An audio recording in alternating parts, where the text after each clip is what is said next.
A special shout out to our coffee supporters. In the news this week, we have Health Equality Campaign, Intact America, Bloodstained Men, GALDEF, and much more coming up. In POTS news, I'd like to thank you all who came out to the live stream. I definitely appreciate it. We did have someone who was critical of POTS and gave us some critical feedback during the live stream. I definitely appreciate that. I'm so sorry that we didn't get to it in a timely manner. We did eventually reply to it. I thought we had someone watching the chat. We are going to keep doing interviews. For those who want to do an interview, please let us know. We're going to release the interviews sometime around August, September timeframe. Maybe at the latest, late October, or if we get 500 subscribers. It really just depends on how many subscribers we have and how many interviews we have waiting. So if you want to get an interview, please let me know on my Discord, or you can email me, because the more people we have participating, the quicker people are going to get to have interviews. So definitely let me know if you want to go ahead and do an interview. So instead of doing interviews, I'm going to do company reviews, intactivist strategies, and getting to know POTS, etc. So that's what we're doing in replace of interviews for at least a couple months. In health equality campaign news, before I cover health equality campaign, which I'm going to just call HEC, all right? I'm calling it HEC. It's way easier to say. Guys, stop calling HEC Intaction, okay? I understand it's very easy to do. I even do it. I did it on the videos. Anthony has a YouTube called Intaction where he also gives out health equality campaign news. I'm totally understanding, but my concern is when people call HEC Intaction, but they mean HEC. It's so easy for people to type in Intaction on Google and donate to Intaction when they meant to donate to HEC. Because what happens is Intaction is a protesting group and HEC is a lobbying group. And it's very easy for people to, let's say, go to Twitter, click on this, right? And be like, oh, I want to go ahead and stand up against the barbaric practice of circumcision. I want laws to be in place so we can go ahead and prevent circumcision from happening. So let's go. And you click it and you're like, I'm going to go and be a member. Let's go. Well, the issue is that this is not the lobbying side of Intaction. So if you're joining this and you're trying to go ahead and get the New Hampshire bill to stop funding circumcision, and if you're trying to block bills that are trying to have Medicaid fund circumcision, you're in the wrong place, okay? So this is Intaction. What HEC is right here, okay? This is the Health Equity Campaign. It is a legislative advocacy organization. It says this is the Health Equality Campaign is the lobbying arm of Intaction. Federal law requires us to maintain a separately funded entity when we engage in legislative and political advocacy. So right there, guys, is why you need to pay attention to who you're donating to. And that's why I don't want people calling it Intaction. This is kind of like Intaction, but it's easier if we just say HEC so people do not get super confused. You go all the way down here and you go and you support with Bitcoin, or you support with credit or debit card. This is not a tax write-off. Donations are not tax deductible, just so you guys know, but this is for lobbying, all right? So hopefully that makes everything clear to everybody. Anthony did not tell me to put this out. This was not Anthony. This is just me being concerned that, hey, people are donating to Intaction thinking they're donating to this when they're not at all. I mean, at most, maybe Intaction could put like gas in the truck and go to lobbying. Maybe at most that could probably be maybe used for lobbying, but really it's not going to be that much, because I guess you could say I was protesting on my way to the courthouse. In other HEC news, they recently did this video, Why Would Anyone Want Less Penis? Legislation on circumcision and bodily autonomy, about 5 days ago. And this covers the New Hampshire bills and the Maine bills. And in the video, this is what Anthony covered. So Maine LD 1858, the bill to fund circumcision, was squashed in the appropriations process. Anthony did some fancy calculations saying that about 2,000 children a year will be spared from circumcision from preventing this bill being passed. He spent about half of the video talking about the heck defense on Maine LD 1858. He also later circles back to this in the video to Maine, saying that they might have to revisit this issue again next year. So definitely celebrating the defense of Maine LD 1858. You're right. That's a fifth floor problem. Okay. Not in my house. However, in New Hampshire, on offense, HB 1706 and HB 1683.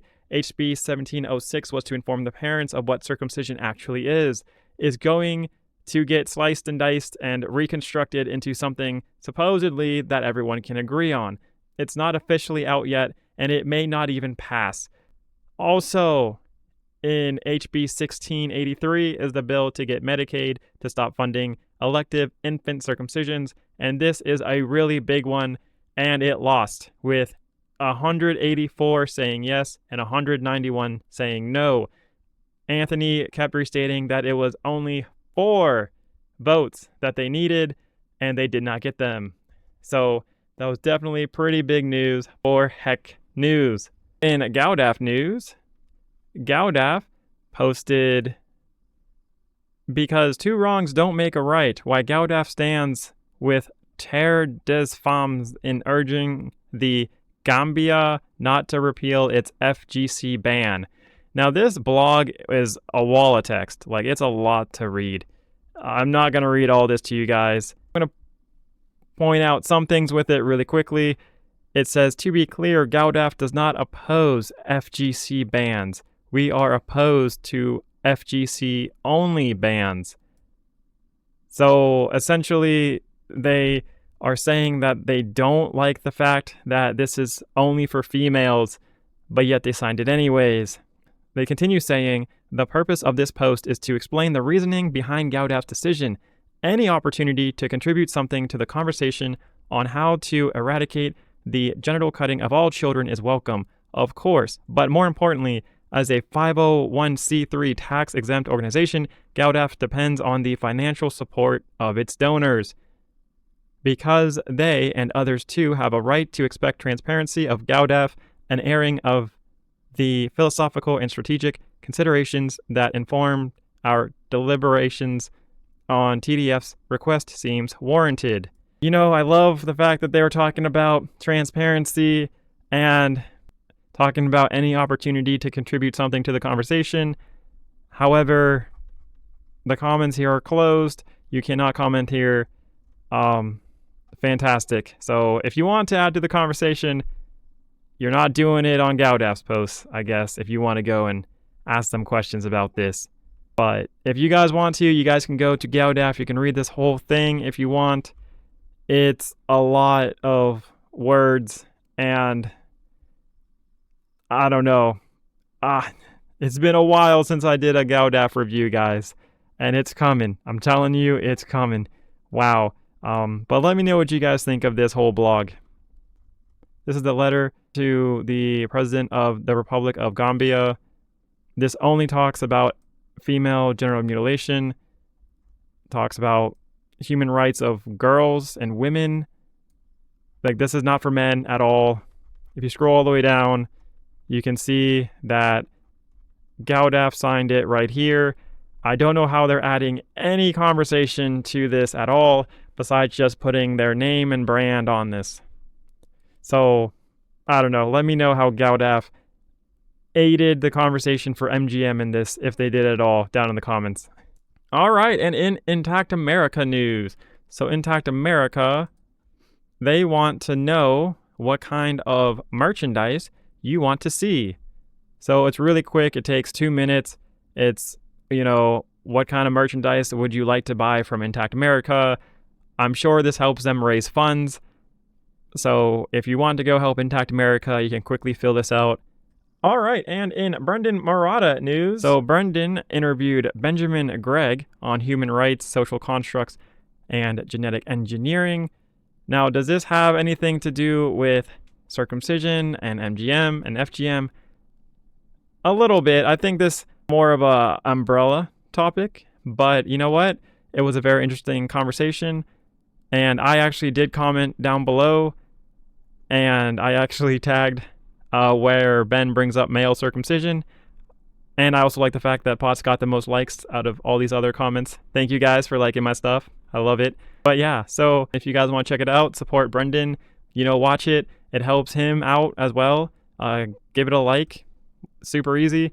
Oh, also, if you want to like my video too, that would be fantastic while you're watching mine. Oh, wow. Thank you. All right. And in Bloodstained Men news, so Bloodstained Men, their event for the Ohio and West Virginia circumcision crisis protest is still June 20th, 9 days away for when they are going to go and start this in Ohio and West Virginia. So if you want to come out and support, you definitely can. All right, and on to the polls of the week.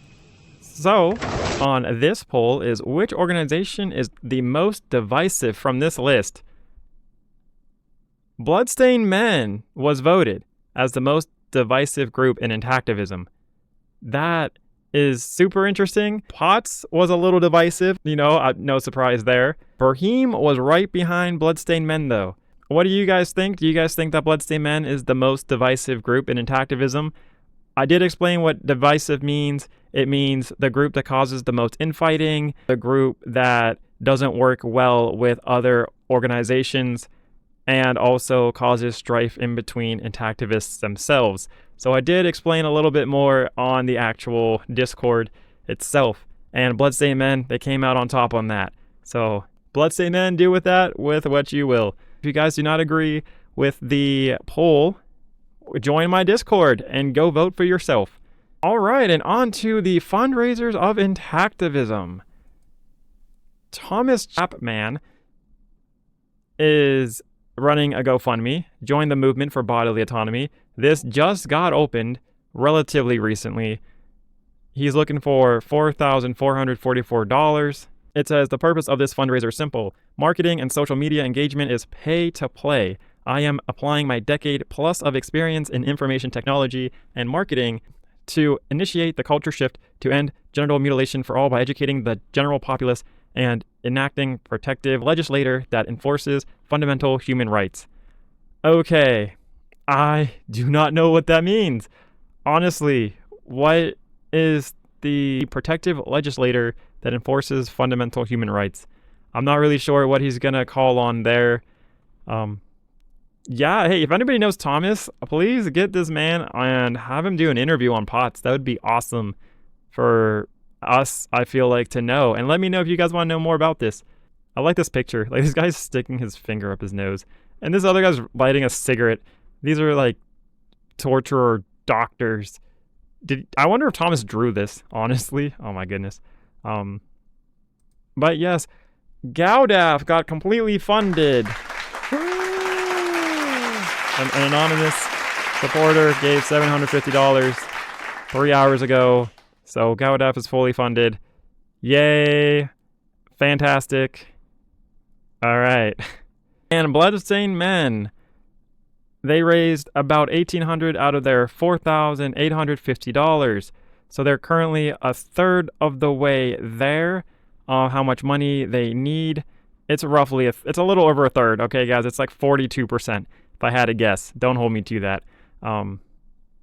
But anyways, I noticed they invited over 4,000 people, and only 24 people gave this much money. So real quick, guys, if you want to go ahead and start your intactivist group or whatever, and you think that money's just going to flow to you, that's not how this works. It takes a lot of time and work. Like Bloodstained Men, they invited 4,000 people, and it got shared 17 times, and only 24 people donated. And Bloodstained Men is pretty big, and they are known by the entire world. All right, so this is one of the most popular intactivist groups, if not the most popular intactivist group, and they only got 24 people to donate to them. So just keep that in mind if you do want to start an intactivist organization. All right, Intact Global, they are still at $10 raised. I'm refreshing it. Yep, it is still at $10 raised. Man, Intact Global is getting absolutely no love from any donors. All right, and Potts' Coffee. As of right now, we are still at 60% from our $7,000 goal. And keep in mind, guys, we are getting donations matched December the 1st. So if you donate before December the 1st, that definitely helps us because it gets doubled. All right, guys, and on to the Intactivist growth for the week.